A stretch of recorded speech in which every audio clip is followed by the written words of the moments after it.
rod.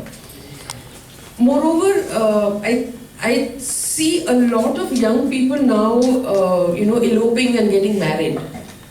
But if we come out with a provision which says 16 to 18-year-olds, if they commit rape, they should be straight away sent to the adult system, adult criminal justice system, then all those 17-year-old boys who run away with their girlfriends will get booked under the new act called POCSO, Protection of Children from Sexual Offences Act, for sexual assault, and they will all be sent to adult jails and tried under the adult jail system. I'm sure we don't want that to happen. If you look at statistics, there are about 33,000 children in conflict with law across the country. 33,000 children in conflict with law as per the NCRB statistics of 2011. Which makes 1.1% of total IPC crime in the country.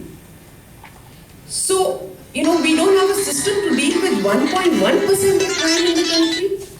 And because we don't have a system, we want to put somebody, a group into the adult criminal justice system. How do we justify that? If you look at rape statistics, in the last 10 years, between 2001 and 2011, the all India rape has increased by 50.6%. All rape. And juvenile rape has gone up by 4.5%. So we want to punish the 4.5% increase over a decade, please note that. But we don't want to put the system in place for the 50.6% increase. No, it's really sad that we've got hold of one case and,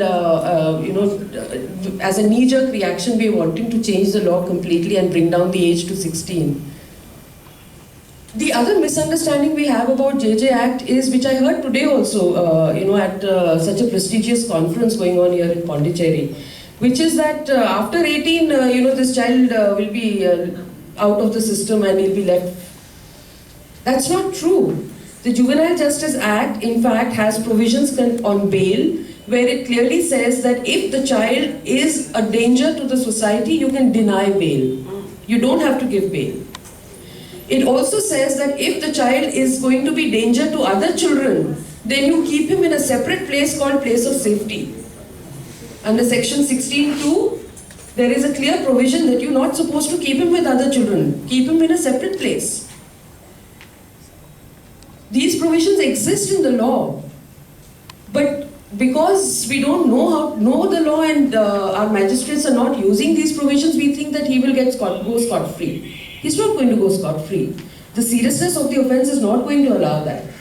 But the next question is, there is a range of treatment given in the Juvenile Justice Act.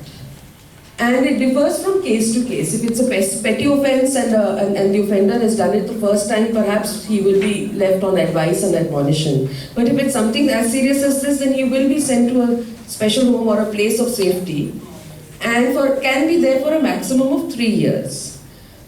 We have this whole question of 3 years not being sufficient.